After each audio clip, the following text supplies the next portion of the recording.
Day. You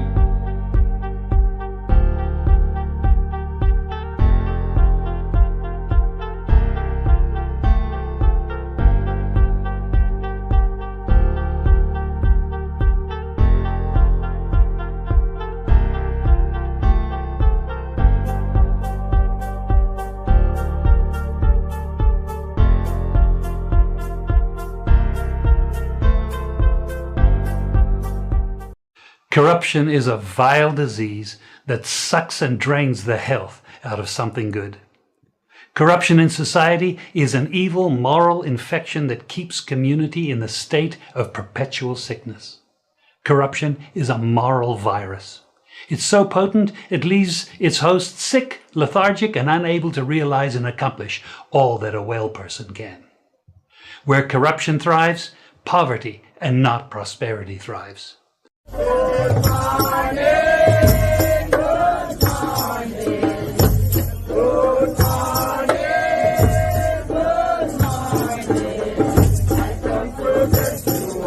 I come to bless you all. This morning, I come to bless you all. This morning, good morning, good morning, good morning.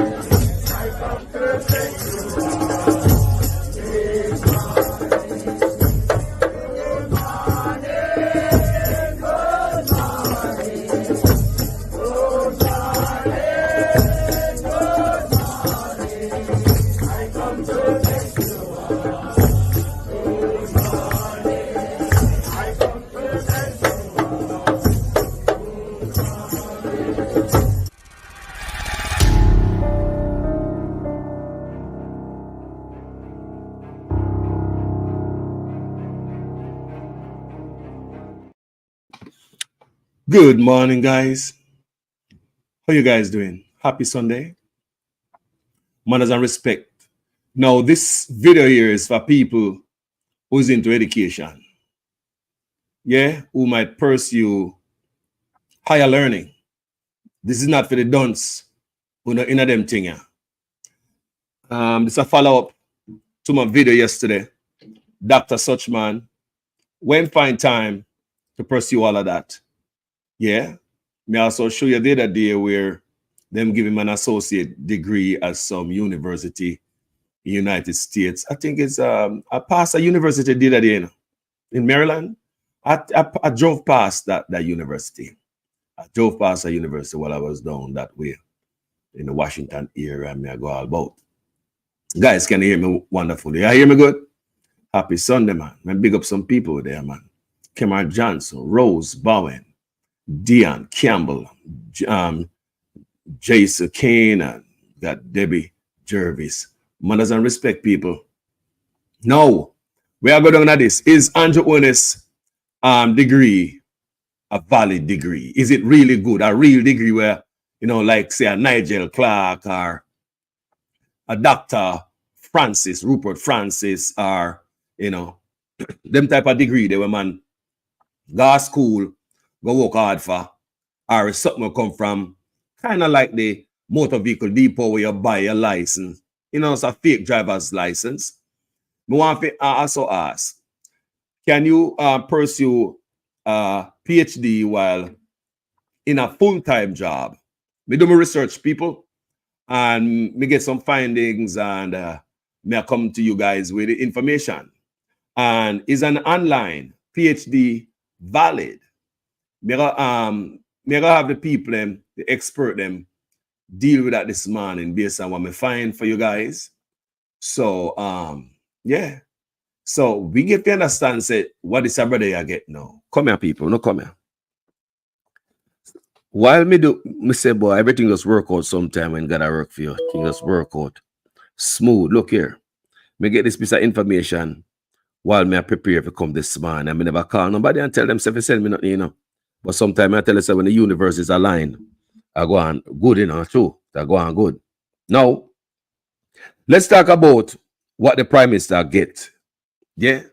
Theme PhD or law and policy doctorate, and so that is a LPD. How's the law and policy doctorate program, LPD, at Northeastern? Several people have suggested it to me, but it seems an odd degree. Neither a PhD nor a JSD, and all I can find out about it is from Northeastern itself. So, any unbiased information on it? All right. The Law and Policy Doctorate, LPD, program at Northeastern University. It is designed for professionals who want to advance their knowledge and skills in law and public policy without pursuing a traditional PhD or JSD. Here's a breakdown of key aspects of the program. Program overview, focus. The LPD emphasizes practical application of legal and policy knowledge, making it suitable for those in policymaking, public administration, or legal practice. Curriculum. The program typically includes coursework in legal theory, policy analysis, research methods, and ethics, along with capstone project or dissertation that applies learned concepts to real-world issues. So, may I show you another part? Well, that is what I highlight right here. Considerations. Recognition. Since it's not a traditional PhD or JSD, the degree might not carry the same weight in certain academic or legal circles. It's important to consider how the degree aligns with the career goals. So, so like I said, may I do some research on this, because some of us old people who are move further with education and read a book or two and decide say we might want to do something in our old days, and even the youngsters can learn something from this video. I'm about to this thing I'm about to give you right now. So let's go to the first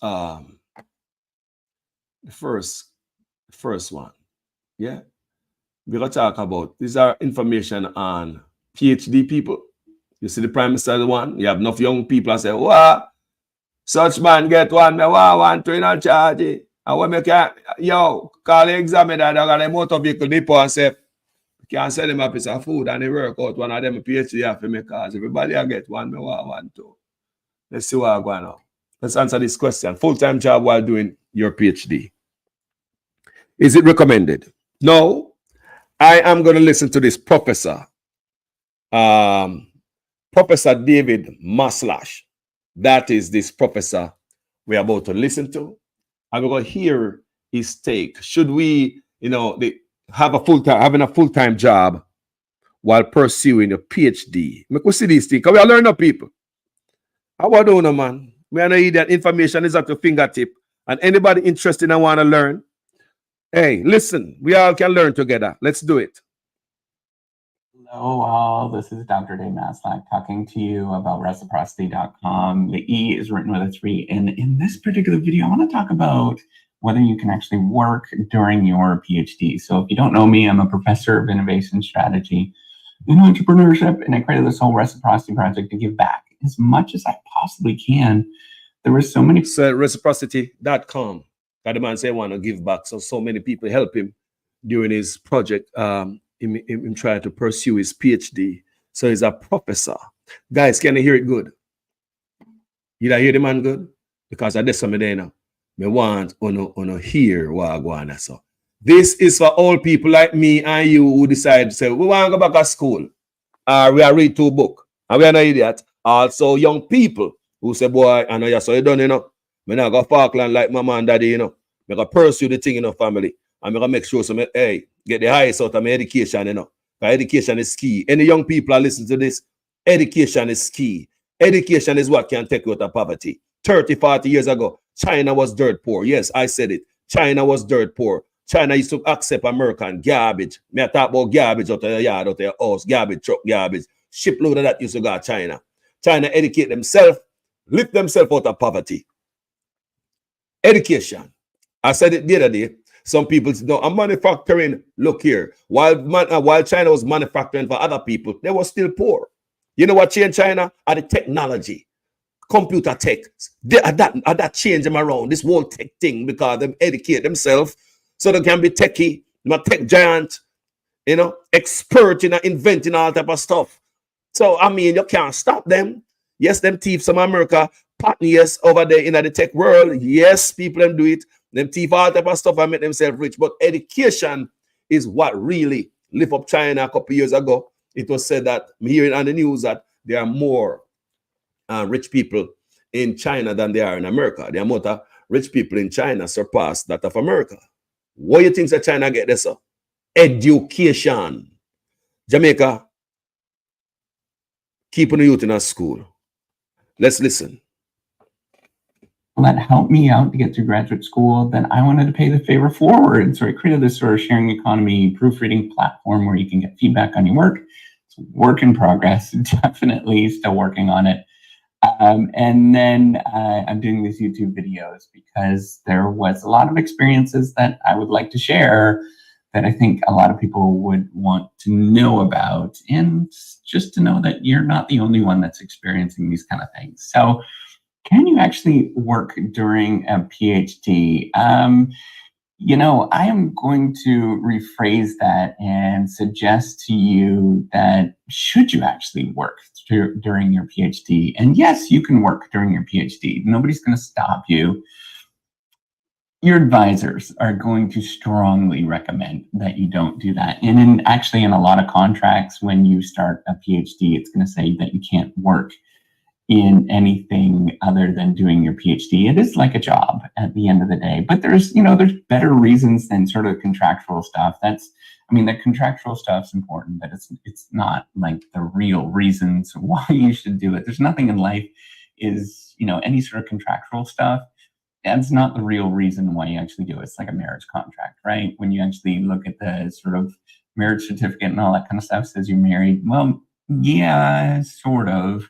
That there is these contractual obligations, but there's more to it than that. And that's what I want to talk about, is whether you should actually work during your PhD. And it's highly discouraged in virtually every single field that I know of.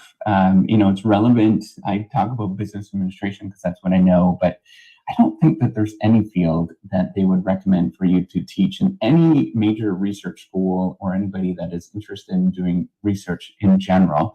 Now, there's some programs that are sort of executive or, more geared towards people that want to work. So executive PhDs, executive doctors of business administration, things like that.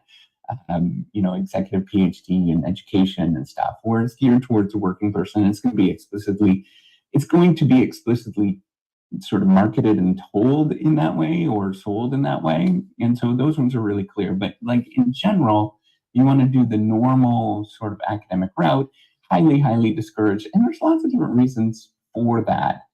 But these are the biggest things I'm going to point out is, the biggest reason is that just doing a PhD and actually doing research in any major research school or any sort of school that's really serious about that kind of stuff, it's just a lot of work. It really is a lot of work.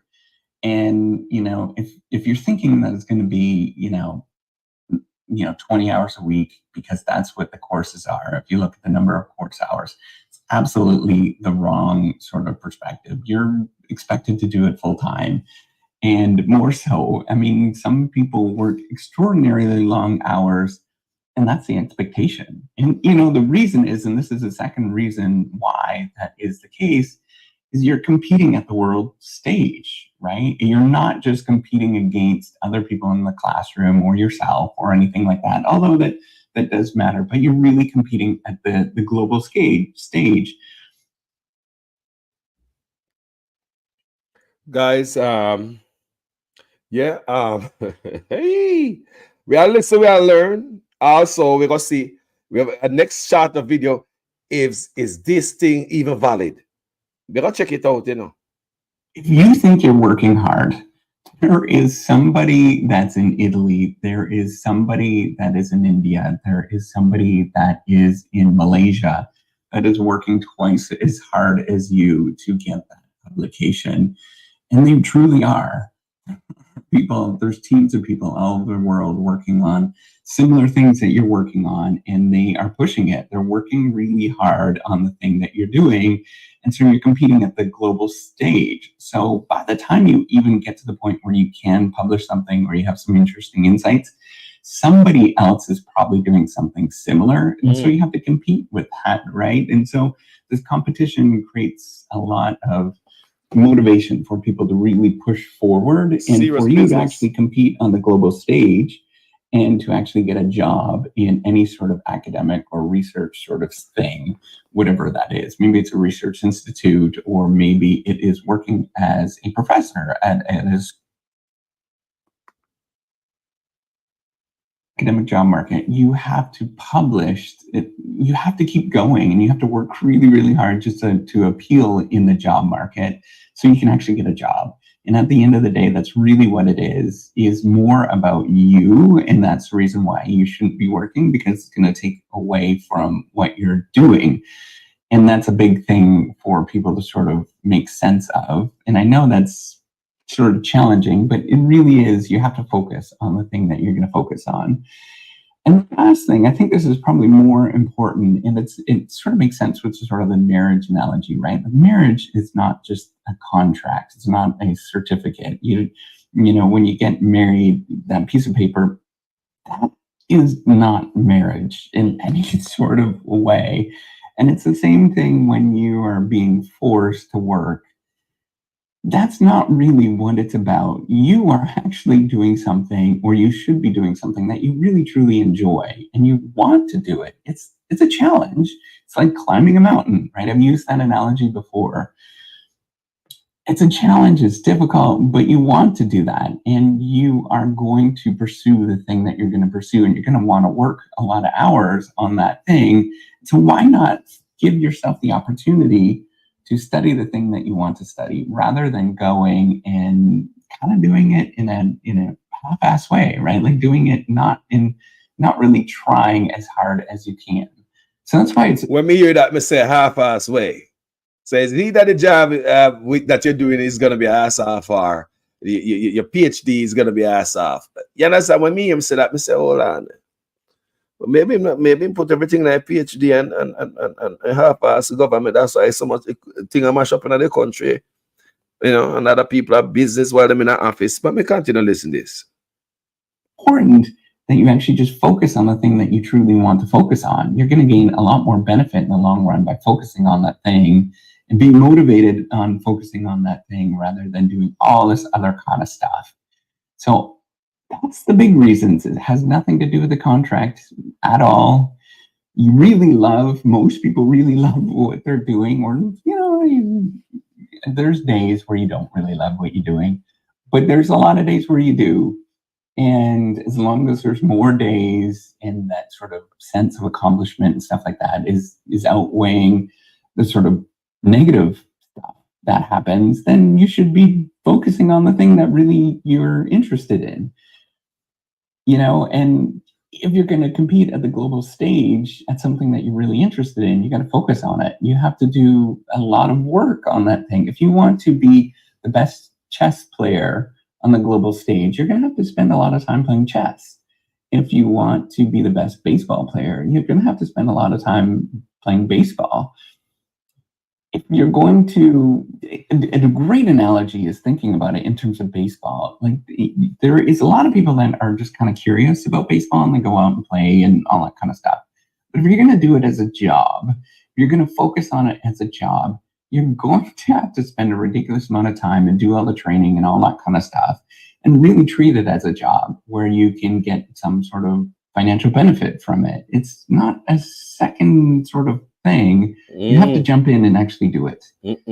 Okay, so hopefully that answers your question whether you can actually work during a PhD. It's more of whether you should work during a PhD. I think that's the biggest thing. So if you like this video, give me a thumbs up and do subscribe to the YouTube channel. All right, take care and have a wonderful day. Bye. Reciprocity.com. And that was Professor David Maslash. So I'm going to move to another brother now, because remember, I'm not a PhD, you know. And if you want to learn about the thing, you have to talk to people or research and find out people with PhD if you want to have some knowledge on it. And that's what I did to bring some information to my people here, because we ain't know nothing about it. And we're going to learn, not because we're going to learn, and maybe this can motivate somebody to go out and get theirs or give me some encouragement. What want to say, people? No, we're going to listen to Andy. On Rover, there's a service. This is Andy Stapleton, right? And he's an online PhD valid. That's what Andy I deal with that. So we got to learn this thing, people. You know. You can do a PhD online, but should you? When I first thought about this question, I had an internal rising. I don't know what it. When I hear it, I want to make sure I hear it good enough. This video is not for everybody. Tell me, I tell you. This video is not for everybody. Give thanks to everyone to tune in and listen to this. Education is key. Education first. The Prime Minister getting PhD. Some say never gone to school. It's online. So we're going to listen here. So the problem with doing PhD online. That's it. This is what the caption of this video say, coming from this brother named Andy Stapleton. And let me see if I have a picture of Andy Stapleton. There he is, Andy Stapleton. Let's listen his perspective on this. And it, you know, him have him online stuff full of information. Students can go to check it out. Andy Stapleton. You see what Carlos talking about. Let's listen, people. Yes, you can do a PhD online, but should you? When I first thought about this question, I had an internal rising. I don't know what it was, anger, reflux, but I was like, no, of course you can't do a PhD online. You have to do what I did, which was suffer in a horrible office, which was dark and dingy, and then feel sad for a while. But of course, I think it would be wrong of me to say that there aren't some aspects of a PhD that you could do remotely. Now, remotely and online, I think I'm going to use interchangeably in this video, but there are some subjects that are absolutely not suited to doing a PhD online. Any of the science subjects that are sort of away from coding and computer-based stuff and mathematical modeling, I think has to be done in a university. Like the actual nuts and bolts of the research needs to be done in a university or research institute. But there are some elements that you can do remotely. One of my friends did a PhD in London and his supervisor was in London, but he very rarely went into the lab or the office. He did a lot of his programming outside of the research institute at home or wherever he was. So there is kind of a model that you can say, you know, it is important to have regular contact with your supervisor, but if you can actually do some of it away, remotely. And some people find that very beneficial for their thought process. But can you hear it properly, people? Not hear good. We want to make sure so I hear it well enough. Yeah, because you know, today I think I say, you know what, you know, so like how we send such man I send him to school because we appear you for be the prime minister. When I pay you for pursue a personal dream. You understand me? I say, people should I wait till you come out of office. We don't have no time for that. Everything I rat now Jamaica, but you not do your job. Send all the troops gone to Haiti. We plan for send more troops, people. How much troops we got the 20 head? There's plan to send more. That's a different story. Let's continue. Listen. Andy Stapleton. thinking, for creativity, which is so important to PhD, and we do not give enough kind of a weighting towards the creative aspect of doing a PhD and allowing our creative juices to flow. Gross. So even though it's not suited for most PhDs, I would argue that there are some types of professionals who get a PhD in the professional PhD track that can benefit from doing a PhD online or remotely. And that is people like medical doctors, like educators who need a PhD to kind of access higher levels of their employment and get pay raises and, you know, go up their ladder in their career, which is absolutely fine. And I think there's an important difference to make here about just doing a PhD online and doing a PhD to access higher pay scales and promotions. And that's because when you are doing a PhD part-time online or remotely, you are still involved in the field. You're still embedded into the important aspects of that job, that role. You're still part of the information economy of that role. Your feet are on the ground. They're, getting information all the time from all of the stuff that's happening around you, and doing a PhD alongside that online, I think is absolutely fine because you're still getting exposure to the environment and the field. Whereas if you are only doing a PhD online and it's like the only thing you do and you don't do it alongside professional experience or other stuff that gets you sort of like involved and integrated and intimately aware of the systems and functions and problems with a particular field, and dribbling, then I feel like that would be a bad thing. And I think we're going to be seeing a hybrid model of PhDs in the future where you can do some of it online remotely and you can do some of it in the lab. Like there's some things you absolutely have to do and you have to kind of be exposed to get some PhDs, and we can sort of like balance between the two. And I think that's going to be part of the evolution of online learning and offerings of a PhD. But the universities that are currently offering online PhDs, I think you should be very wary of. This video is brought to you by my newsletter. Go check it out at Andrew's. I'm starting some research of people. Yeah, but I'm some research about you guys can do it too. Which university, online university, the PMSM get this thing from? People can do own research, you know. Such man is not allowed to tell we lie no more, you know. We're smart and wise and more intelligent, you know. No man not supposed to just come drop a hot piece, power like a hot potato with us, swallow it up and drink it with water and some tears. Eh? We can study, we can research, we can check out the university, any one of these university, to say if them are a good university and never have a track record of doing stuff bad. Let's continue to listen to this guy, what I'm up to offer. .com.au/newsletter. The link is in the description. When you sign up, you'll get 5 emails over about 2 weeks. Everything from the tools I use, how to write the perfect abstract, the perfect PhD daily schedule, and more. It's exclusive content available for free only on that newsletter, so go sign up now. I don't know about you, but I have wasted so much. Yeah. So people, let me skip this commercial here. Go by me taking a short commercial break. I'll be right back. I don't want you to come to me with that foolishness, you know. You elect a prime minister, and is a prime minister run the country. It is time we learn to hold our leaders accountable for their actions and stop making excuses for them.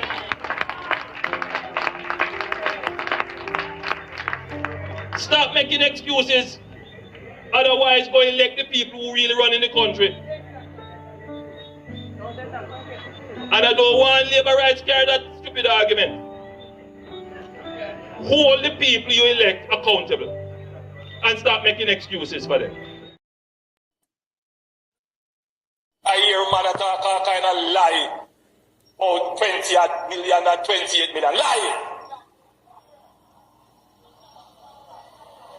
Me not take no salary increase. So my salary is what it was before. And I tell you something, I feel like just keep back to. Because he's a proud man, you know. Me don't like people tell lie for me.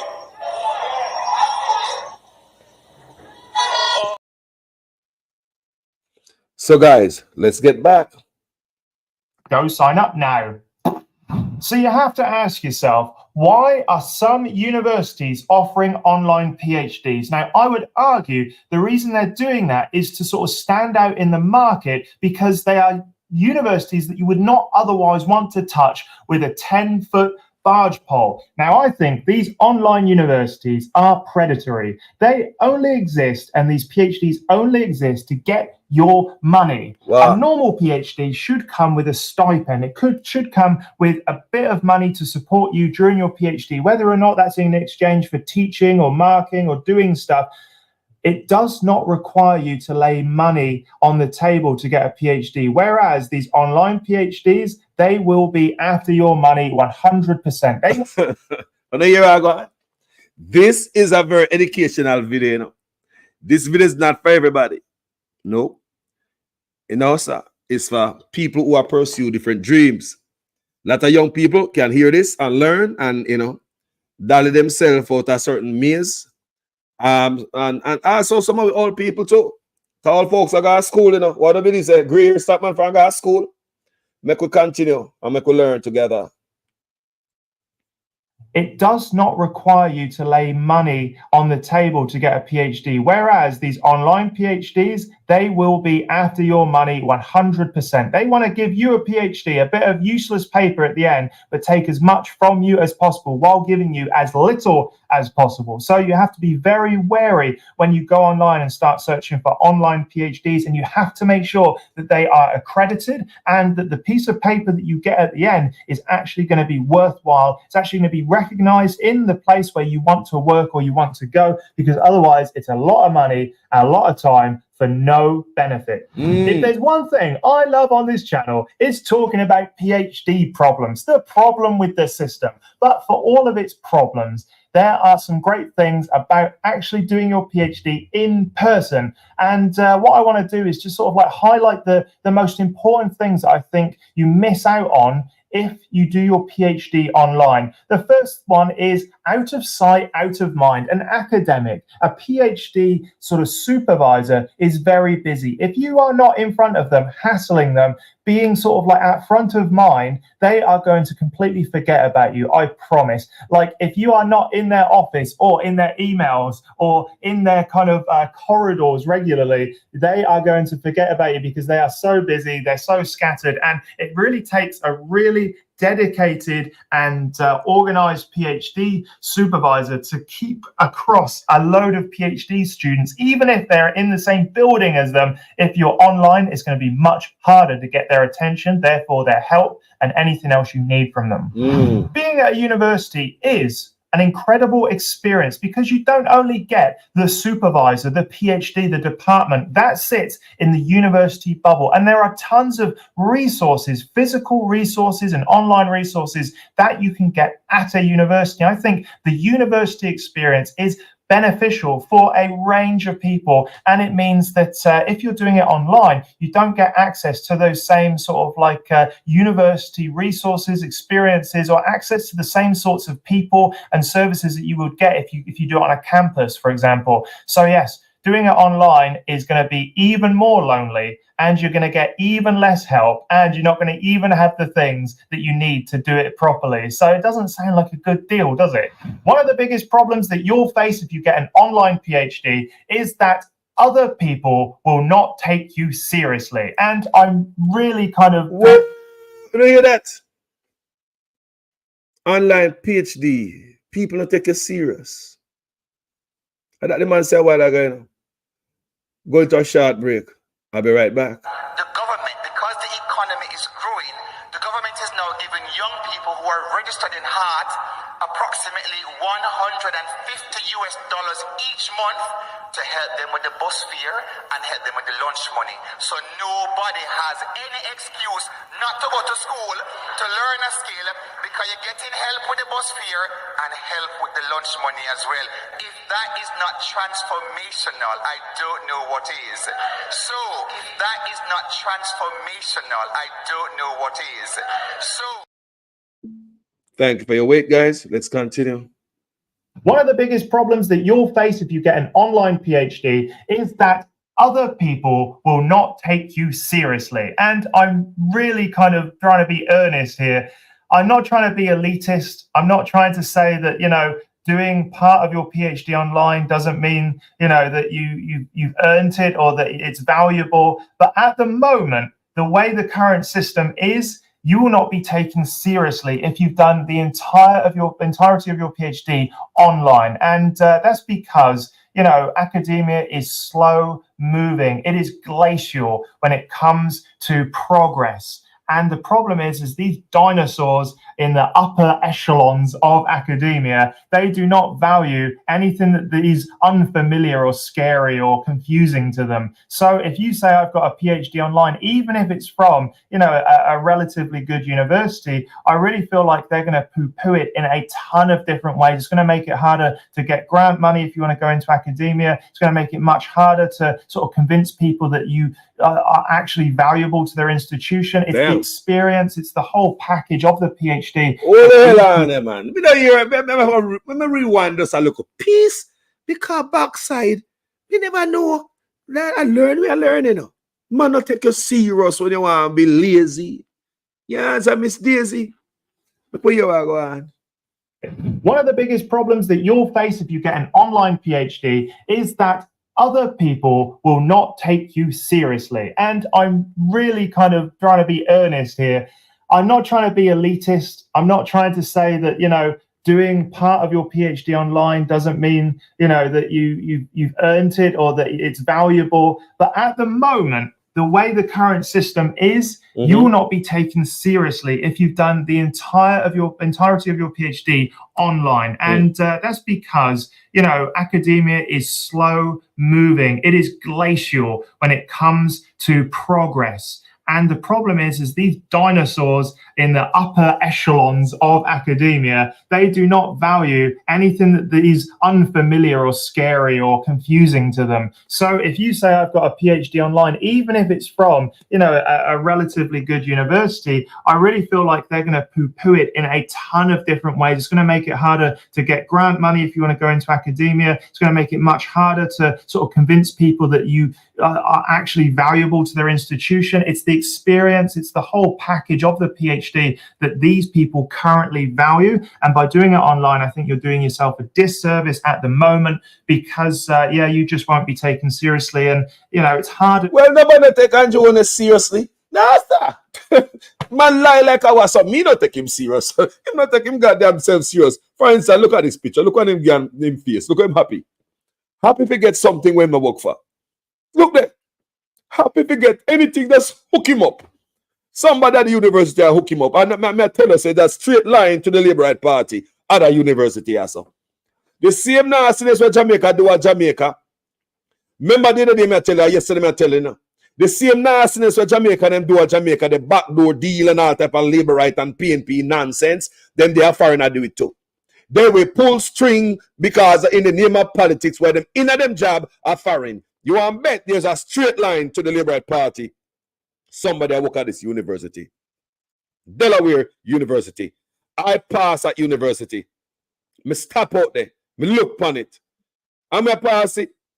I say, right, then at the university, they say, give such man the sitting where I work for. I look upon the place, so I'm happy. Right now, such man, he probably want all a Purple Heart. And he never in the military. Give me a Purple Heart. Give me anything. You just like these accolades when I work for. You understand me? So you hear the brother say, no man not take you serious. So I just want people to understand. Him not your online degree, your doctorate, but him saying a some circle. You understand me? Then poo-poo it. You know, some England talk. But anyway, me quick continue this one go on there. What a man love pull string, man. Somebody pull up. Me say if you run a research, there is a straight line from this University of Delaware straight to the Labour Right Party. Because anywhere Jamaican there, them always do some dirt. They always do some backdoor deal and pull string. So look a dirty thing, just like politics at Jamaica. Same way. And then when they are foreign and do the nasty in the same way. In the name of politics.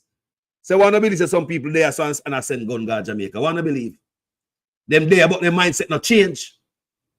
Enough of them there and them still up on the plantation. Why you believe a man will leave Jamaica, come here, somebody just steal a pop barrel with weapon, go back to Jamaica, boy, you run off turf and a foreigner there? Them there about their mind still in the garbage. Continue.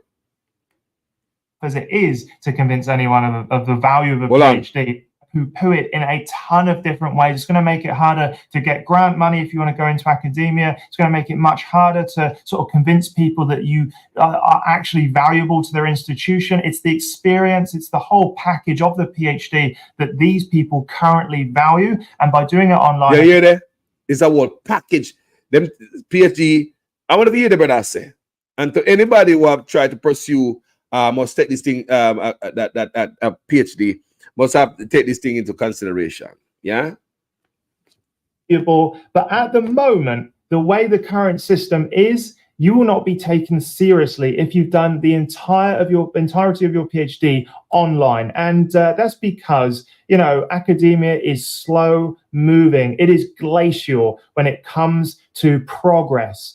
And the problem is these dinosaurs in the upper echelons of academia, they do not value anything that is unfamiliar or scary or confusing to them. So if you say I've got a PhD online, even if it's from, you know, a relatively good university, I really feel like they're going to poo-poo it in a ton of different ways. It's going to make it harder to get grant money if you want to go into academia. It's going to make it much harder to sort of convince people that you are actually valuable to their institution. It's the experience, it's the whole package of the PhD that these people currently value. And by doing it online, I think you're doing yourself a disservice at the moment, because people not hear that. We just wanted to be hearing it. And it's not from me. This brother have this channel and the Stapleton and YouTube where he teach all type of stuff about education, right? Take it from the guys that with them PhD. And them I listen to, you know. Yeah. Take it from the people with them PhD and them I listen to. So Dr. Nigel having PhD, not true. Bright man. See me? See him there? A different thing for what such man a pursue. Totally different. Nigel Clark could have studied his book and have sleepless nights, just like what Dr. Francis tell me say. Him have sleepless nights. Dr. Francis, yes, sir. Tell me say sleepless nights to get his PhD. So such man get film stuff the easy route online, and we're surprised it's done so quick. People, oh, you gonna believe a liar man? Oh, you gonna believe a liar man will lie about every damn thing? We see even bloggers a blog about the crime number where I come from the government. Never wonder if them blogger labor writer what them depend. As a blogger, oh, you believe a number? We are do blogging and know so the government lie. Right? We burn them about all type of lie with them tell. But them are gonna put out some number about crime statistics. And you, in a right conscious mind, believe it? You don't believe nothing else. Everything else a lie. But the numbers, to make them look good enough. So them don't believe you get the right number. Any number you put out, they must benefit from it. It must be a number to make them look good or we are improved in terms of murders. But in reality, what is it? Let's continue to listen to this brother. Pierre bogus, we don't believe nothing. Yeah, you just won't be taken seriously. And, you know, it's hard enough as it is to convince anyone of the value of a PhD, let alone if it's been done 100% online from an institution that no one has even heard of. And that's unfortunately the raw truth. So there we have it. I think the way it lies at the moment, doing an online PhD is a terrible idea. And that's because it just doesn't offer the same experience, the same access, the same sort of qualification that you would get if you do it completely in person. That said, I really feel like there's a little crack in the market for doing a PhD online. If you're a medical doctor and you want to get your PhD, or you're in education and you want to access different pay grades and sort of like get higher up in your field or your career. If you're in government that requires PhDs to access higher levels of administration or whatever, I think that is so important. And of course, there is a little place, I think, in there for an online PhD, because you're still completely involved in that normal working environment. You'll still have access to the field, to the knowledge, to the people, to, you know, you really understand it in a physical sense. And yeah, that's where I think an online PhD will go.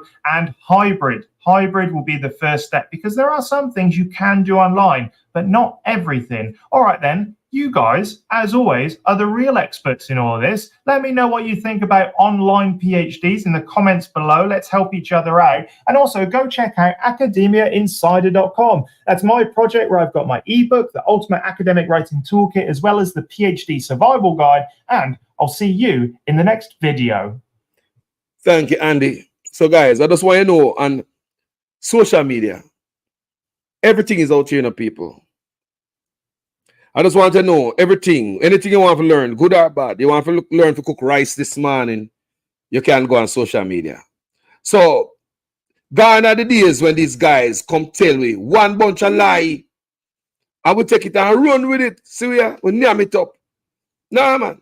No politician is supposed to be able to tell us no lie when the answer is at our fingertip. We're supposed to challenge the lies. If we have the tools to do it, yes, we have the tools. Guys, going to a short break. I'll be right back. There is no tracking of people. There is no curtailing of people saying anything that is negative. That is absolutely not the case. The person was tracked and their identity discovered. Anyone can say anything, and it is amplified around the country and around the world. And it is important that as we protect the rights of our people and protect the right to freedom of expression and speech, that at the same time it is grounded in truth. Some 60 odd shelters across the country. Go to any of our 780 plus shelters. We have 900 shelters right across the island.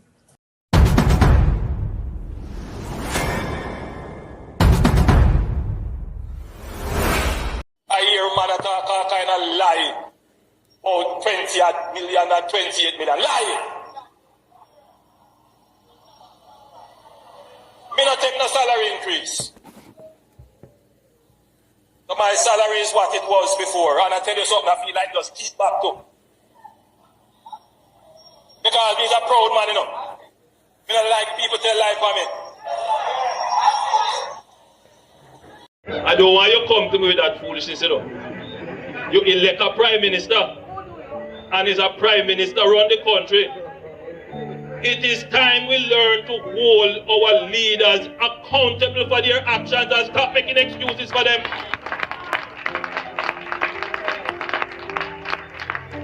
Stop making excuses.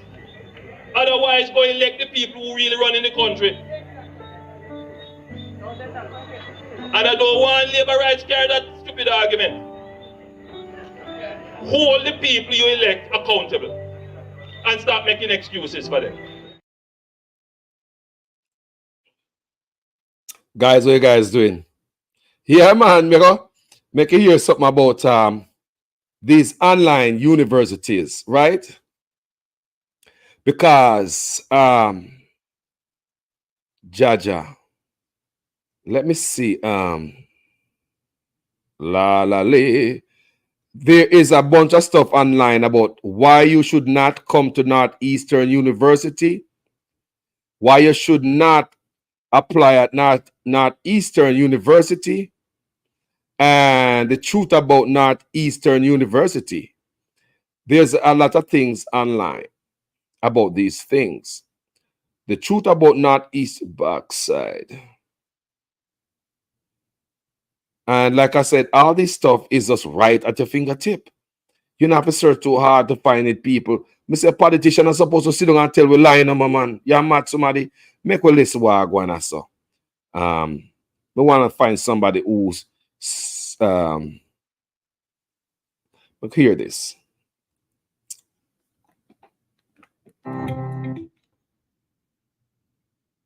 Sidelines, thinking they're doing quite. Hold on, people. Run this. Hi, I'm Steven, and I'm about to present to you guys something that is really disturbing and shocking. And something that is of great concern. If you live in Massachusetts, or you are thinking of coming to Massachusetts to attend college or universities, there is one school that you're not going to want to go to, and that school is Northeastern University.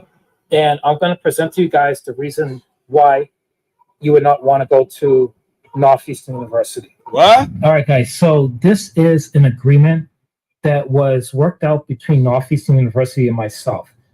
And it says down the bottom here that I may not enter in the College of Engineering at this time.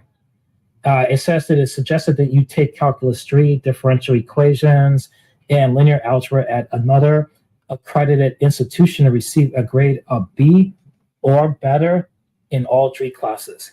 And then it goes on to say that another review will be conducted upon the receipt of evidence of successful completion of coursework. Now, I went ahead and took those 3 math courses. And so this is my transcript. I just covered up any personal identifiable markers such as my social security number. So it shows here that I took linear algebra and received a grade of A-. I received a B+ in Calculus 3, and I received a B in ordinary differential equations. So I completed all 3 of the courses that Northeastern University stated in the contract with grades that succeeded what they're looking for. Now, when I presented this transcript along with this contract back to the school, I was denied admission into Northeastern University. And so the reason why I was denied admission is not because I lacked the math skills or the scientific science skills that are necessary to complete a degree in electrical engineering.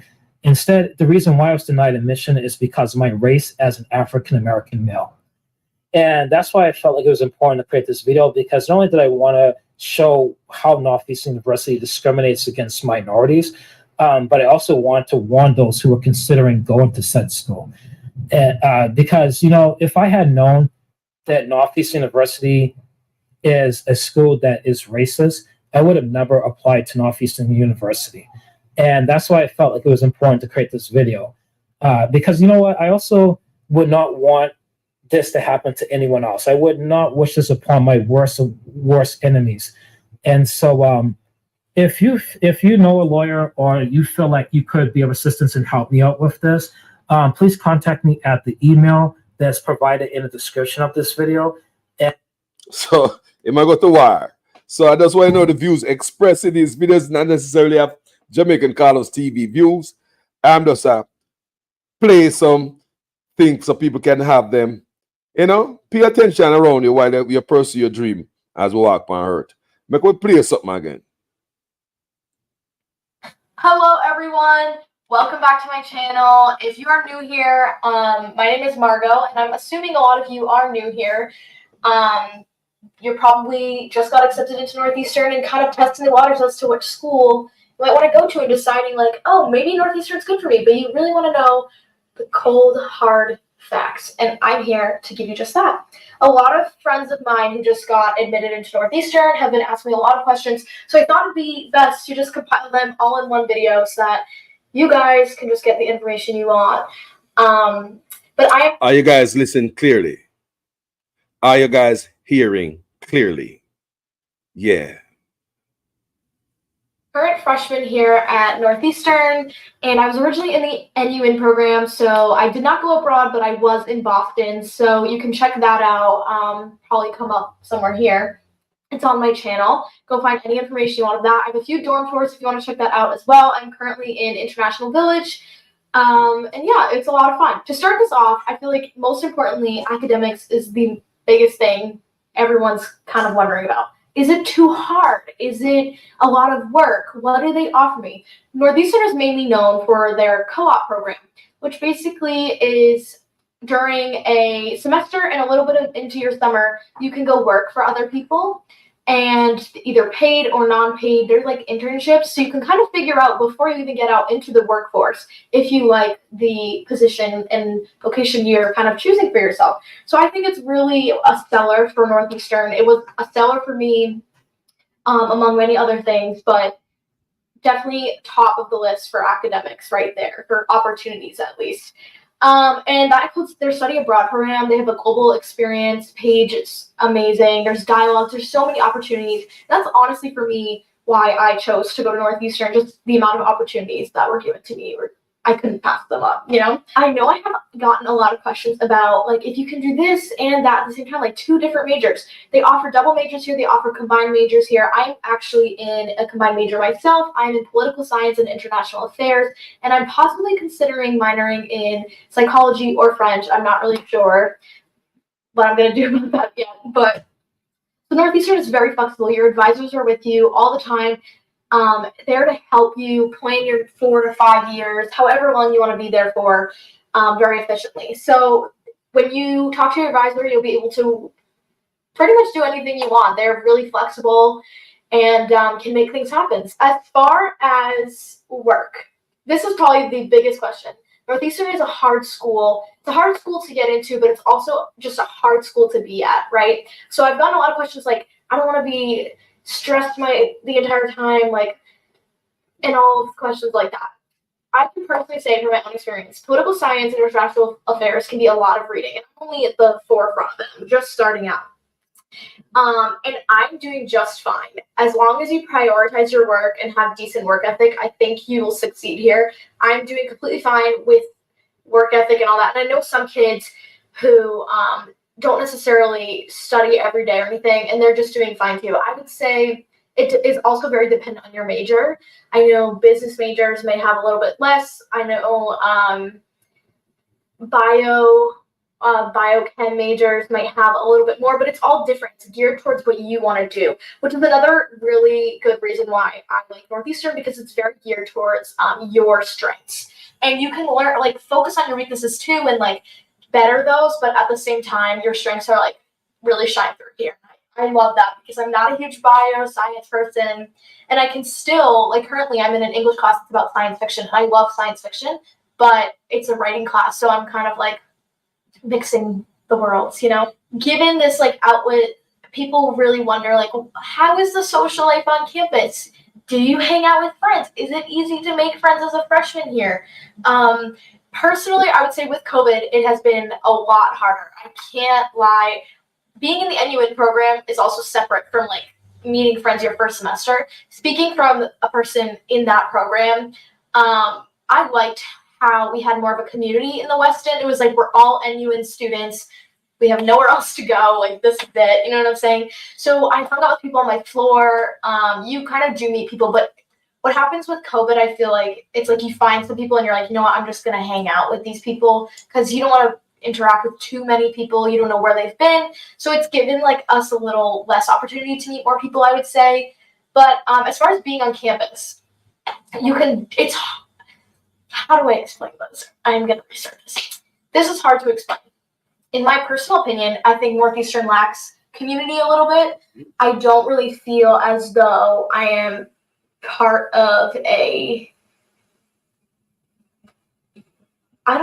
school. Like, I'm going to school here, but at the same time, it's like we're all just studying because we're bettering ourselves. Like, it's different. College can be what you make of it, but college here is also very independent, self-driven. You make the most out of college here, and I truly believe that. Believe that anywhere, but I know at some campuses it's more like there's party or like big party life, stuff like that. I would not say that's prominent here. So I would say it does lack local community, but granted, we also have not had like the Bean Pot. We haven't had really any sporting events. I feel like community really comes from things like hockey here, because that's like a huge thing here, which I'm really excited to hopefully next year go to a game, but it's fine. Okay, I just wanted to say really quick about the lack of community thing. I do think Northeastern lacks community, but I also think their campus, because it is more of a campus, not just like in the city, like maybe Suffolk might be. I think that helps a lot with being able to feel a part of the community. Just wanted to say that. Another thing right now I think is important, because if you're very extroverted, I'm a very extroverted person, but I think Northeastern has made me more of like an ambivert. I don't know if that's the right term, but there's nothing wrong with that. I actually appreciate it more. But I would say if you're really, really extroverted, it can be hard to make friends here. It also is just like right now, it's honestly, COVID is just like really pushed people to stay inside. Not that you shouldn't, but it's really pushed people to like kind of just like be by themselves and like be fine with it, which is fine, like watching TV and all that. But like at some point it comes to a level where I don't think it's okay. But I would say if you're looking for like a frat party school or anything, there are frat parties and things like that here. I've personally not been to one. COVID, I'm not going to, so I couldn't really give you much information on that, but it's not a huge part of life here. There are sororities and fraternities, and I feel like a lot of people that I know have joined sororities this past semester, mainly because it's harder to make friends because of COVID, and like it kind of gives you that sense of community you might be lacking. So I think that could be a reason as to why so many people joined fraternities and sororities this semester. But as far as social life, I would say it is what you make of it, but it can be difficult to make friends. I don't know. So another important thing is what is there to do around campus. So this comes up a lot for people who are not from the New England area or who've never really been to Boston. I live relatively close to Boston, so I have visited so many places here. But the key points here, I would say, to hit while you're on campus. First of all, you're on Huntington Ave. So there is so much to do on Huntington Ave. It's crazy. Hold on. Me nah make you know the spot that we should hang out. You know, go to school if you go learn. Me nah tell you if you go hang out. Anyway, people. I'll play one fine. My God. Me have two more clips to play. Because take this from my brother. Sometime I want to hear. And let me hear the brother talk about PhD ripoff, online PhD program scam. Let's see if we are learning the people. We are learning. How are they, man? We are learning together. We are learning together, people. We are learning about the online PhD scam. Short break. I'll be right back. I hear man talk all kind of lie. Oh, 20 million and 28 million. Lie. Me not take no salary increase. So my salary is what it was before. And I tell you something, I feel like just keep back to.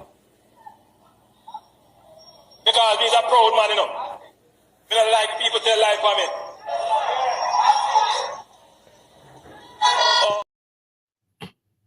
This is what. Yes, family, wagwan. We're gonna this brother right here complain about online PhD ripoff. Let's hear his story. So I was looking into, school psychology PhD programs, and I was trying to find out, the best program for me. I've been in school forever, and I'm just really ready to become a school psychologist, but it's been so hard trying to find a really good program, so I was looking online and I found this really good online program, but when I called, this is what happened. Hello, I wanted to know more about your school psychology program. Well, let's see. The process of applying this is just you don't have to have any of your transcripts. You don't have to send any GRE scores in. You don't have to do any of that. You don't even have to have any letters of recommendation.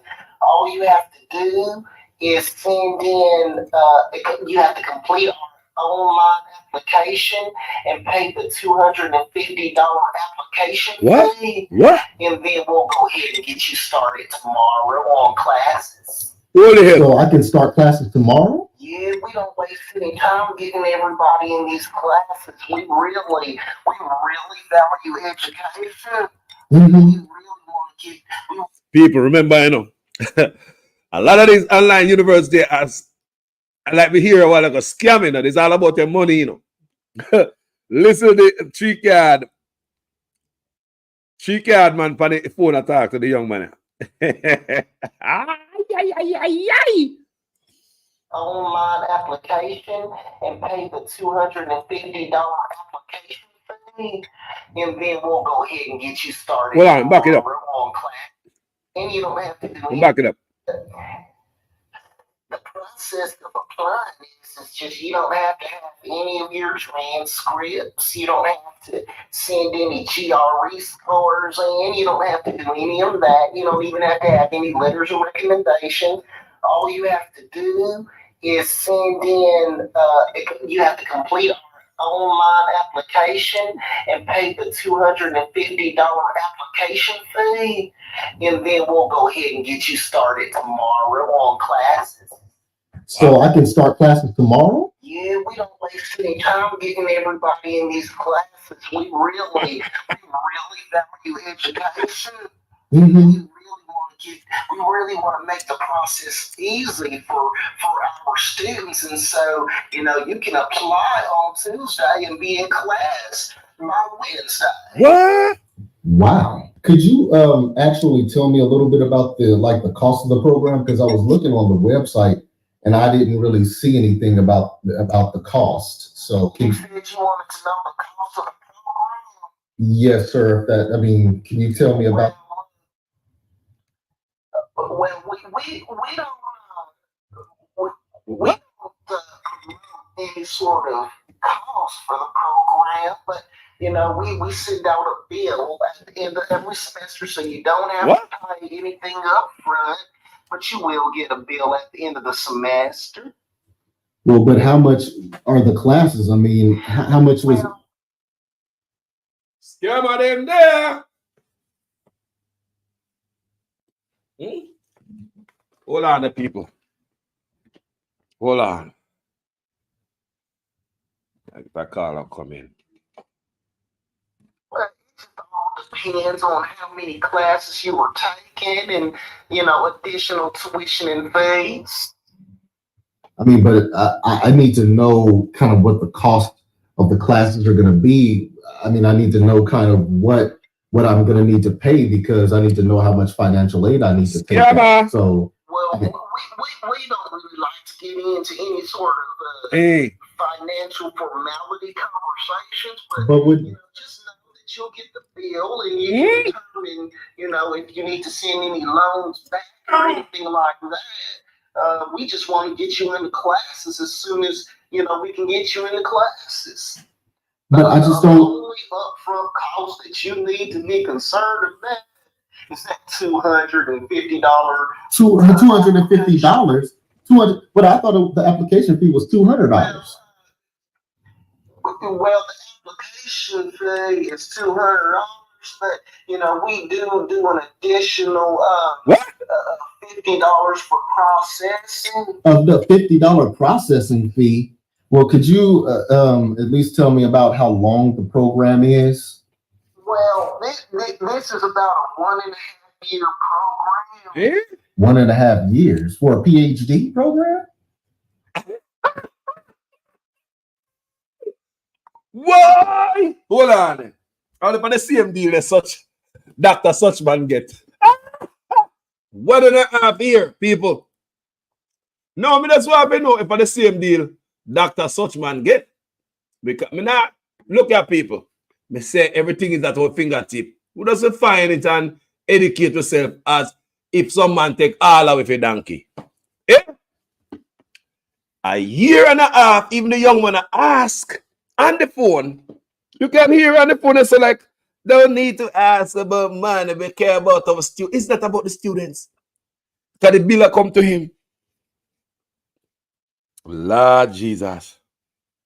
Yeah, it's designed to be one of them accelerated programs. This is an accelerated. Hold on. Application fee is $200. Hey, it's so like Ricky Smiley. Don't it so like Ricky Smiley when I play that church woman there? Lord, make you listen. And we do an additional $50 for processing. Of the $50 processing fee, well, could you at least tell me about how long the program is? Well, this is about a 1.5 year program. 1.5 years for a PhD program? Well, yeah, it's designed to be one of them what do you call them? Accelerated programs. This is an accelerated PhD program. Well, but would I be able to get licensed with this PhD? Well, we always encourage our students to check with your state licensing boards because we are not responsible for whether or not you get your school psychology license. Hold on, Lord have mercy. Yo, it's me glad me play that clip. I know it is very important when we encourage people to go to school now. Yeah. It's also important for the ones them out there listen for the people who are take with a donkey. I'm gonna a year and a half to get a doctorate. The young man say, "Are you serious?" And the man do a video while him call them and record everything. Let's pull it a little bit back. I wonder if a year and a half doctorate Andrew Woodis get Dr. Such. Lord Jesus, you see me there, child. How man be the officer work so hard, never work so hard, and the first prime minister work so hard, and still I pursue doctorate in a year and a half. They hold on. Then we don't can get through in 2 weeks or 1 day. Listen. Yeah, it's designed to be one of them, what do you call them? Accelerated programs. This is an accelerated PhD program. Well, but would I be able to get licensed with this PhD? Well, we always encourage our students to check with your state licensing boards because we are not responsible for whether or not you get your school psychology license. Damn. Is there a way that I'll be able to come talk to somebody on a campus? I mean, do you guys have a campus that I could actually go? No, we don't have a campus or anything. We are just online, and we, us representatives, we have our own offices, and we work. People, you see me talk to somebody online or so. They probably hang up long time. Just the way all them a flow, so it's a scammer. But the brother listen to them because enough universities online. People soup me a drink while me I listen to it, Yeah, man, some manage water, me warm up and me say, Anyway, don't forget Trump University. What happened at Trump University? These kids, the students, they get a certificate, we can take them through the world. A lot of scam is online, people. And while we are navigate to self-run education online, this is also good to listen to. Scammer. That I'll be able to come talk to somebody on a camp. I mean, do you guys have a campus that I could actually go? We don't have a campus or anything. We are just online, and we, us representatives, we have our own offices. We work remotely, but there's nobody that you're going to be able to talk to on any sort of campus. Okay, well, let me just ask you this. Does the school have regional accreditation? We're accredited by the Happenstance accreditation for online school psychology programs. But does the school have regional accreditation? Regional accreditation? Well, Cricket. Hello? Cricket. Hello?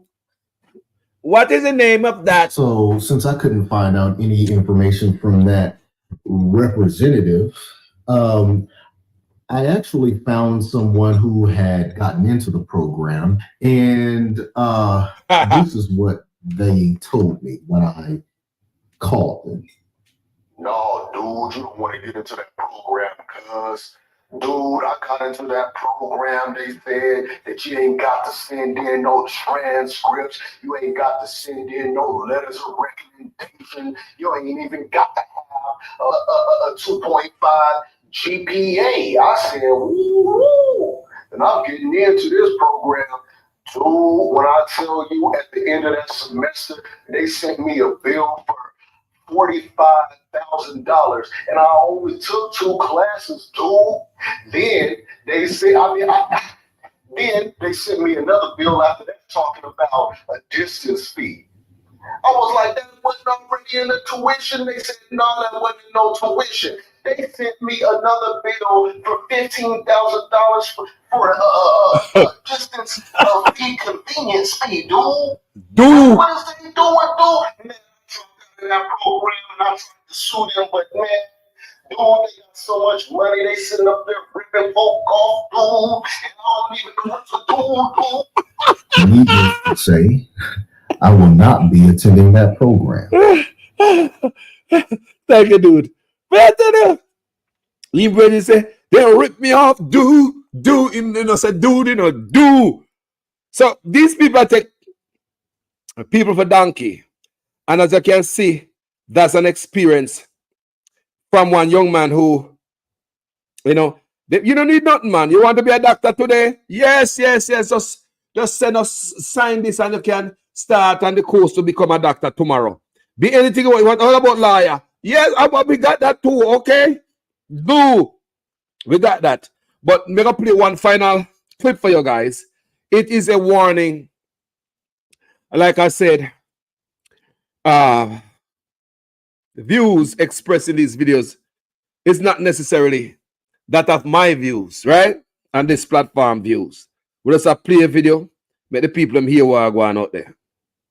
Now, I'm going to play colleges you need to avoid. That the brother says. So let me see what I go on. Me no go them college, but make sure we hear what I go on. That means we can know if we navigate Earth even more better based on information.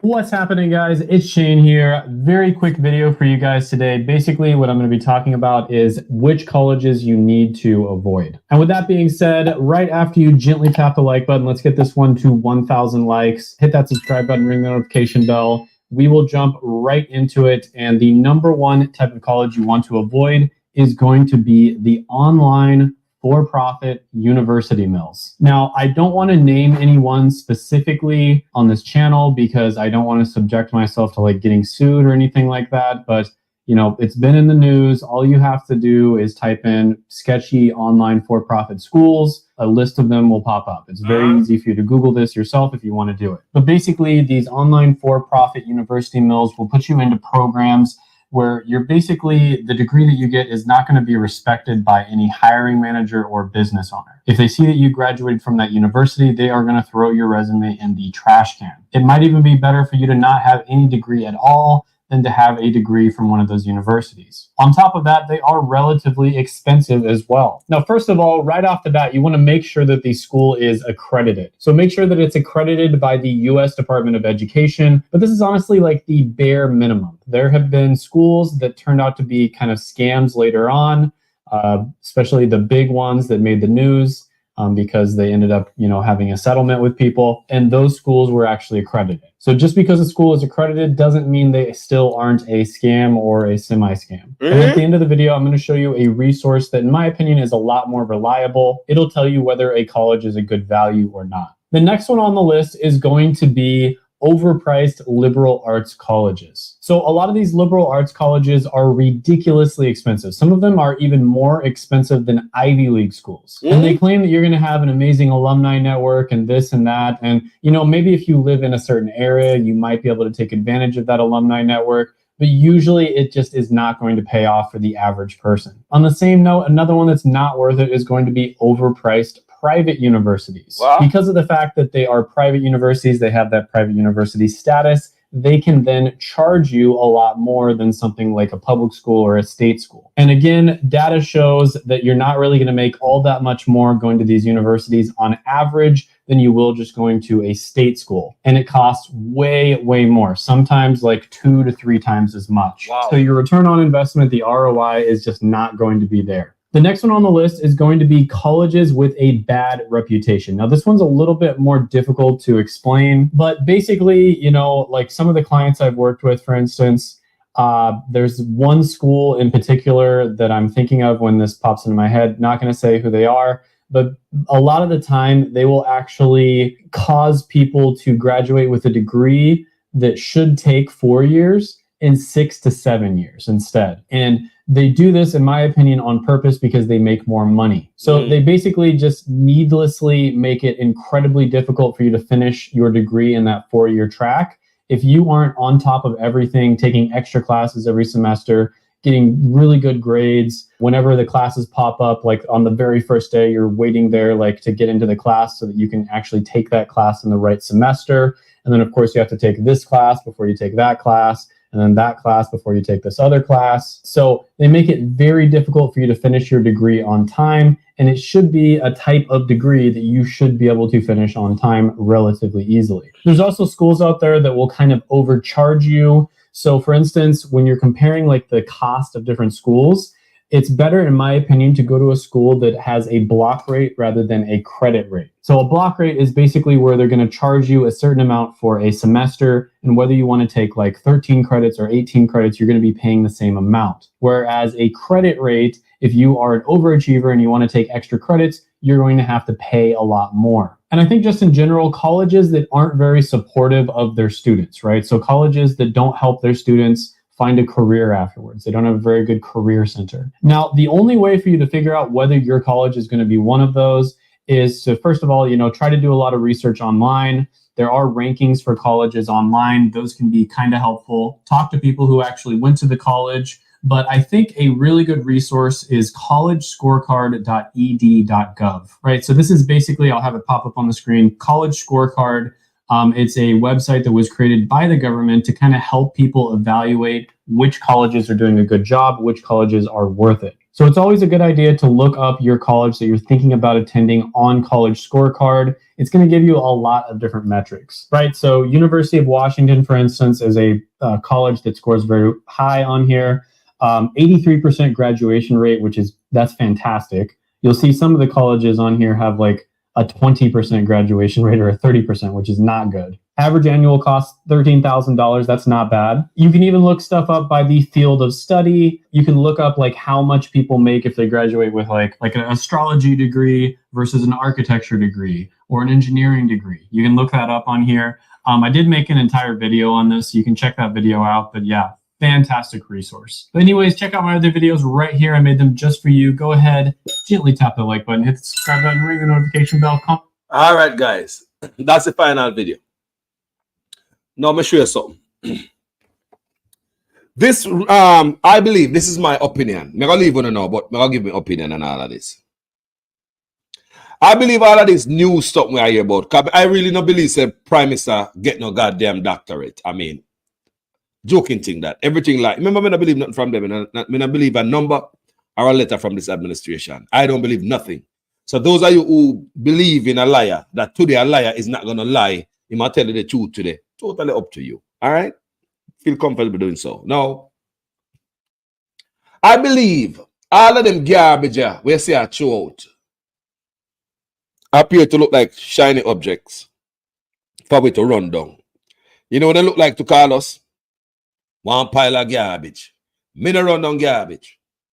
If them think them a show off some shiny objects off the truck for we to run down, me no run down garbage. All of them the shiny distraction, them objects there, we not follow them. Them a distraction. People, come here. Boy, you know see how the labor right them a work hard to bury the Integrity Commission report. You know, so them I work hard for like take off the fire that gonna come. People, I believe there's something that come not gonna be good. I believe there's something bad that come. See, the PNP asked them to come back in a parliament fast, make them dish out the sauce. Yeah, because time taxpayers must know which criminal we have in our office. And you understand me? I believe there's something bigger come. You can see how them approach it. You can see how all the labor them come out. And all of them discrediting the Integrity Commission. You understand me? But remember, the Integrity Commission is not the labor rights best friend. Remember, it was the Integrity Commission who investigate and find out that the Prime Minister hand deep in the cookie jar and corruption when he was at the Ministry of Education. The labor them did not like that. Right back then, such man come off of the plane and go meet them in people them up at the headquarters. The first thing come out of him out and what him say, the Integrity Commission Act have to go change. Something need fixing. So therefore, the investigator find you in a fraud and corruption, and you want to attack the integrity, the investigators, is some Trumpian style. You investigate the investigators, you attack the investigators. That's what labor rights is doing right now. You go on social media, them vloggers doing a wonderful job. Yeah, discrediting the Integrity Commission. They are on a campaign to discredit the Integrity Commission, spread some false rumors and lies. Just even Observer did it the other day. Put out a piece so like any vlogger, just make pure nice and nothing come together. The whole nice with Observer make. Me couldn't pick up nothing out of it, and I read it for you guys. I'll show you where Observer brought themselves to a level like some blogger. Yeah, blogger, look can't walk like some blogger show, because blogger do research. You understand me? So me see all this thing and this attack to the Integrity Commission. Me also see another radio station publish stuff where appears as if he might get it from the Integrity Commission. No, if you want to spread doubt with about the credibility of the Integrity Commission, wouldn't you put out a piece of report where make it look like say you are getting the story, the information from the place where the doubt is coming from? Wouldn't you, the blogger then out here and yap up them mouth and I say, boy, the Integrity Commission have the integrity. And the news media, the media in Jamaica help them by adding say them get their information like from inside or somebody close to the Integrity Commission. Remember, it is the Integrity Commission they talk about saying and integrity, you know. So the labor right, mouthpiece, radio and news media now, them come out also and act like we get a piece of information from the Integrity Commission or somebody close. So I know to everybody I look on. Here comes the radio, the news media in Jamaica. Saying that, remember, you know, everybody doubt them, you know. So how come the news media in Jamaica I publish something coming from a source where everybody doubt? Make sense out of it. How is it news media publishing something where them claim coming from a source where everybody doubt? When I say I ratchet up them, I said, I'll PNP me see jump feed too. On this platform, I will remain quiet about the integrity report until me see it. We don't know nothing, people. We don't know what in there, but all me feel in my belly, something big is going to happen. Something big is in store. Something big is about to happen. Something big is in store. So even this PhD stuff is everything that got people in my choke on the wall. Anything stick. Can I realize that everything in my fling? We still up on the report, boss. Once in the report. Why about illicit 8? Everything them fling, we say not there. We are focused on the prize. Look what thing fling out there. Whole heap of thing fling out there. Whole heap of garbage. Come in and call it shiny object. A garbage me see them out there. Garbage from everywhere. Vloggers, news media, newspaper, TV. Everybody I help. I know we are here about PhD. I know we are here about PhD. Let me tell you something, people. I'm going to tell you what I said the other day. The Integrity Commission need fixing. Everything in Jamaica need fixing. Everything. When I say everything. But also, may also consider is the working environment these people are working in very deadly. One man almost lose his life. Get caught up and briefcase snatched. Right? Remember that. So these people are working in a very, very deadly environment, hostile environment. When you have politicians who grab the microphone and the bully pulpit and come and just tear them down in the public. Yeah? Government worker we are talking about, you know. Government worker, right?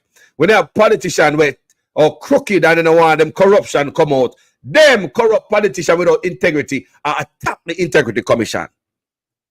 It is not the first time we see this thing. The first time they liberate them do it, the man gets shot, almost lose his life. And it was the last time when they did a report by Andrew Onis, when it was crooked, all this crooked behavior at the Ministry of Education. Corruption prosecutor never find it in her beautiful heart to prosecute the man. Me don't know what I'm going, you know. Like me already telling you. A lot of these jobs at Jamaica, they don't get it because of merit. People lay down their way and suck them way to the top. I just saw me I tell you. People lay down their way and suck them way in a this position. A lot of people you see in a lot of these positions, no matter what them look like, man and woman, sucked and pumped their way to the top. Me not lie on you. So therefore, nothing is gonna work correctly. Too much cronyism and nepotism and corruption. Nothing is gonna work good, no matter how it's designed to work. Nothing, people. So corruption prosecutor never want prosecute the man, even though Integrity Commission say, do it. Them do them job and recommend prosecution for the Prime Minister. Guess what corruption prosecutor say? Even though they are adequate evidence to charge the Prime Minister, them go through some time in it, some statute of limitation. I saw this man I get when, you know? I saw them claim said this man I get when this man I should have Jaja. Now here we go again. Here we go again with the labor at them again. Same Prime Minister. Yeah, man, the same crooked one. Where crookedness and corruption can't come off his name. Anyway, you find crookedness, look closely. Such man name is laying right close by. So here we go again, another investigation. Integrity Commission do them work with the limited resources and the environment where them are working at. And the people them who them put on the Integrity Commission and the Oversight Committee will hover over the people, and the people can work independently. They have a bunch of labor writers oversee. So here we go again. Then I report on Andrew Onis. The labor them come out again. Who them come out to attack again? The same people where one of them member get shot to do them job and expose the Prime Minister when he was working at the Ministry of Education, and him was the Education Minister. Who remember that? Here we go again. Who do I investigate again? The same crooked Prime Minister, because no stopping was put to it. So he could have do anything he want to do again. Because man get a slap on the wrist. No discipline. So we're going to stop the Prime Minister from doing all of this nonsense. So here them come again. All kind of nonsense at the Integrity Commission, but not stick people. Bloggers and people of Jamaica still ask answers. What the hell happened to the illicit 8? We want to know them. We don't constantly lock up scammers. Scammers who are earning money by illicit enrichment. Gaining wealth by crooked means, criminal means. That's what the illicit 6 mean, or the illicit 8. That's what illicit mean. Gaining wealth by criminal means. So is a scammer. Gaining wealth by crooked or criminal means. And that the scammer them do. Illicit enrichment. Same thing. So the scammers and the Prime Minister are share similar occupation. Do you understand what I'm saying? Come on. Can you imagine? Scammers in Jamaica and our politicians are share similar, engaged in a similar occupation. When them get illicit enrichment, get wealth by criminal means. Some of us want you guys to know that. So if the scammer can get caught up, grabbed and sent go foreign to go face justice. For thief people their foreign money. So when the politician of Jamaica thief people of Jamaica money, poor people, how them to walk free? The difference between them and scammer thief people from foreign money. Them thief from them own poor people. Backside. You hear me say? The difference between politician and scammer. Scammer thief foreign money. Politician thief the poor people money. Scammer got jail. Politician got jail.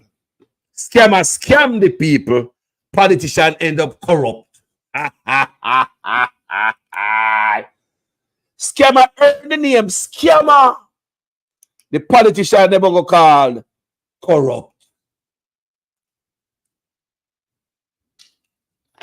But just have to show that out there. Because I observe Something else is gonna come out. Remember the other day, me do a video. No? Me say, what else will come out? By tomorrow morning, sickness come out, people. Me say, you want bet by tomorrow morning, sickness come out. So then gonna Haiti. Why now? See a week we hear the sitting there going in the hot fire and the corruption. Why now? Don't forget that man ball out, boy. Cyber attacking him office. Remember I said them hack him office? You remember when them hack the Prime Minister office? Who remembered when them hack the Prime Minister office? It was the same time them came out with the Integrity Commission report come out with Western Construction. At the same time, and exposes corruption at the Education Ministry. It was the same time. Andrew Holness was not on the island when that happened. He was in the Bahamas when the news broke. And out of the Bahamas, while he was in the Bahamas, and the news have come out about him corruption and he's up for prosecution. The news hit the world stage. World news it make. That Andrew Holness was up for prosecution. He was to be prosecuted. And news all over the world as Jamaican Prime Minister to be prosecuted. In no time, people, all of a sudden, before you come back home, you know, there is a cyber attack in him office. I want you to understand who you are dealing with, you know. And you understand who you are dealing with. Such man. And such man understand who you might deal with up as so. The son of a Rasta man. You can't fool me, such man. Me know your every move. Must I tell you, say, you're very transparent. Me can see right through you. Such man, me can see right through you. You move them and something we me not see. Me can't see you before you even go around the corner. Enough time I tell you, so me know you more than your wife, you know. You like me know you before you come around the corner. You see me? So all this nice one I make all about soldier gonna Haiti all of a sudden. What else you not gonna do now? What else you not gonna do? Because now me I hear about that soldier gonna Haiti doctorate. Flood the news cycle. Just flood it with anything. Just flood it. So when you find 8 more politicians different from the 8 we want to see the name they drop a parliament. People don't even understand the confusion of the labor that they try to create. Them come up with 8 more politicians. The number 8, you know. Remember me tell you about the number 8? They did not say 7 or 9. It's 8. It is designed to confuse you. Which 8 we are talking about? Maybe this are the 8 man, and this are the right 8 with 5 PNP and 3 labor right. No, they don't have no 8. What kind of 8 them are talking about? No illicit. No, sir. Too much work to make we lose a cent. That's why we know that something big is about to happen. Doesn't look good, people. Make a wait. I will wait for the work from the Integrity Commission. We know about do the best to do look at resources they have and the hostile work environment. After somebody gets shot at the job, I'm not saying I want to quit. We're not a real hero, you know. We're no good. I have to give them the credit. I understand say everything in Jamaica need fixing. Everything. But think about your man get caught up for doing job and nobody quit. Nobody said, no, sir. You better me pay around the job after me. Nobody dirt me if I do my job. Man get caught up for doing job. Integrity Commission. The last time them do them work by Andrew Holness. And look for the labor right now again. Here they go again. Remember the Integrity Commission is the Integrity Commission of 2017. The labor right Andrew Holness coming up power in 2016. So the PNP, Mark Golding, created the Integrity Commission. So Andrew Holness don't know how he work. Want to act like him have integrity too. He may say him no, a father nothing. He want a big father them to say, boy, I'm have integrity now, you know, so thief again. A borrows in he want at the time. Me read about it. Andrew Holness wanted loans. I was so bad in the, you know, we bad. We look bad people in terms of corruption. Corruption index. We weren't getting any loan. Yeah? So what you gonna do when you gonna lift up Mark Golding or the PNP, them Integrity Commission Act in 2017, I say I sign it up. People, it was to get loan. You know what I hear me say? You think I joke thing? We study them there already. I read and do that in research. I do video and those already. So them in my head. Put on. So I take it up and give it to you right now. When Andrew Unas take up the Integrity Commission and write it into law 2017, it was not because he want changes in the country. It was to get what? Loan. So in order for us to look for the good for the international market, our corruption index balance, and that him see quick for run go. But they realize, say, no, sir, this is bigger than me. They really hold people accountable. Where you see him do? Put on gag order, cut up it, trim it, cut up all the, just disfigure the stuff that is not even functioning well. They disfigure the thing, not functioning well. So like we said, under the hostile and deadly environment that they have to work under, I will sit down and wait until that report come out. Don't bother be surprised tomorrow if you hear Andrew Unas wake up and turn Christian and then go and baptize. They brother will do anything to sit down in the office. This is my belief, including blood. This is my belief. This brother will do anything. Anything, people. I tell you. Blood are blood. And this is all me believe in my heart. This man will do anything. Sorry. To stay in the office, people. The man will do anything to stay in the office. I'm a believer in my heart. Yes. This brother will do anything to stay in the office. Anything. I hope this video makes sense in every sentence. First, we start with the pursuit of PhD and the, look at knowledge at the front of it from guys with PhD and have them social media page where they can teach you something. Me also play one of the young men who are try get his PhD and him call one of them school and appear scamming and nonsense. Them I tell the man. Me also play where you hear about some of these school have to pay attention. Because there are so many online school, and when you done you this or that online, the young man asked if he can get his certificate. Them say, brother, you're there on your own. Me just scam your money and fool like Trump University. You're there on your own. Hey, yo, where your office there? Exactly. Where your office there? Anyway, my beautiful people, thank you guys so much for watching this video. It's a wonderful Sunday today. I hope I know make your peas burn or your rice burn. If your rice and peas should burn today because you're watching me, don't throw it out. Don't throw it out. I have a solution what my mama taught me. You have raw garlic. Cut up some raw garlic. Because I know somebody rice a bun today, whether they listen to me or not. Cut up some raw garlic, couple clove of garlic, cut it up and put it on the rice. Just sprinkle it all over the top of the rice. Garlic. And you stop dash your rice after this. Do you hear me? It will take out the burn out of your rice. Somebody hear me? Whether rice and peas or white rice, garlic can help your rice. Yeah? Me not dash your rice again, people. Let me get a little burn. Cut up the garlic on top of it. When the rice done, steam now, you pick out the garlic and you dash away. Unless you want to yam the garlic, them up to you. Hey, garlic can eat raw, up to you. But me always skim them off and throw them off. And the rice is good. So just in case you're watching Carlos and you find yourself in that kind of trouble today, garlic can take you out of that pickle. Thank you so much, guys, for watching this video. Share it, everything, somebody for hear it. It's all about education, you know. And I advise young people, go for it. The sky's the limit. This world is yours. Yeah, young people, go for it. Go get it. I phone the time now, you know. What are we wait for? Go get the education, young people. Make us proud. Make us proud. This world is yours, young people. Go get it. Education is key. Yeah? Education liberate you over hills and valley. Education, people, not the gun. Not the quick scam money. No, underground, you go with that.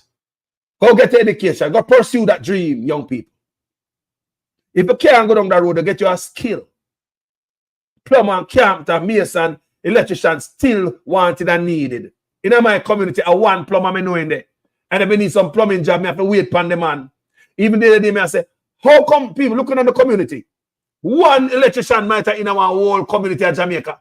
While the boy them there roadside at Juke out and Miggle. People, am I lying? How many electricians you know in your community in Jamaica? I just want to show you say room dead for other people.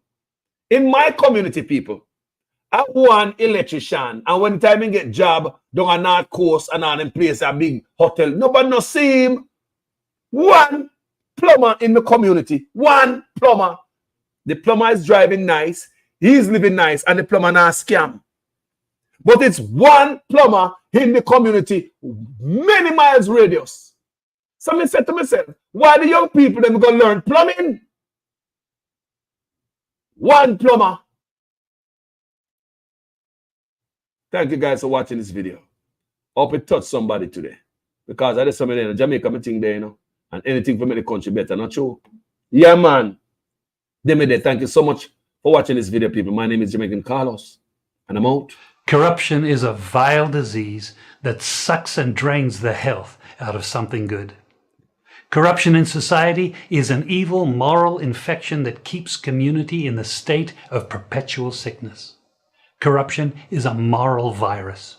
It's so potent it leaves its host sick, lethargic, and unable to realize and accomplish all that a well person can. Where corruption thrives, poverty and not prosperity thrives. Wealth is grabbed into the greedy, grubby hands of those who get fat on the toil and labor of good people. Corruption benefits, only temporarily, those who participate in it. Everyone else is a victim of the theft, the deceit, the dishonesty, and the lies that corruption feeds on.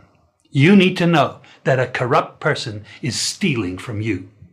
Corruption is filthy work and despicable acts of treachery done under the table and behind closed doors. Corruption is a disgusting shame. Corruption keeps a nation back from true development and from progress. Wise investors steer clear of a corrupt environment. They would rather put their resources into a place where the playing field of opportunity is equal for all and not bent towards feeding the financial lust of corrupt, lying, cheating, thieving politicians and government officials. How many wonderful development projects have been lost because the investors didn't want to do business in a swamp of evil? When those great projects go to another nation or to some other place, we all lose. Believe me when I tell you that corruption steals from you, it steals from all of us. Corruption plunders the nation's wealth. Corrupt people compromise on truth, equity, and fairness, choosing instead to feed off the short-term benefits of crookedness, exploitation, and financial perversion. Corruption is not just a personal matter, it's a culture. It's a way of life, not just for individual people, but for companies, communities, governments, and nations. Corrupt nations, hiding behind large companies, will seek to invest in other weak nations in order to take over the assets of the nation that they've invested into. They will provide financial loans to a nation for the much needed infrastructure, and they will do it with assets that they provide. They will sign contracts by lining the pockets of rotten government officials who participate in this kind of corruption and are then held hostage by their own deceit and greed. Corruption is nothing less than a form of theft and national robbery. A corrupt person steals from everyone in society. The government, because the economy is growing, the government is now giving young people who are registered in HEART approximately $150 each month to help them with the bus fare and help them with the lunch money. So nobody has any excuse not to go to school to learn a skill because you're getting help with the bus fare and help with the lunch money as well. If that is not transformational, I don't know what is. So if that is not transformational, I don't know what is. I hear man talk all kind of lie. Oh, 20 million and 28 million. Lie! Me not take no salary increase. So my salary is what it was before. And I tell you something, I feel like just keep back to. Because he's a proud man, you know. Me don't like people tell lie for me. There is no tracking of people. There is no curtailing of people saying anything that is negative. That is absolutely not the case. the person was tracked and their identity discovered. Anyone can say anything, and it is amplified around the country and around the world. And it is important that as we protect the rights of our people and protect the right to freedom of expression and speech, that at the same time it is grounded in truth. Some 60 odd shelters across the country. Go to any of our 780 plus shelters. We have 900 shelters right across the island.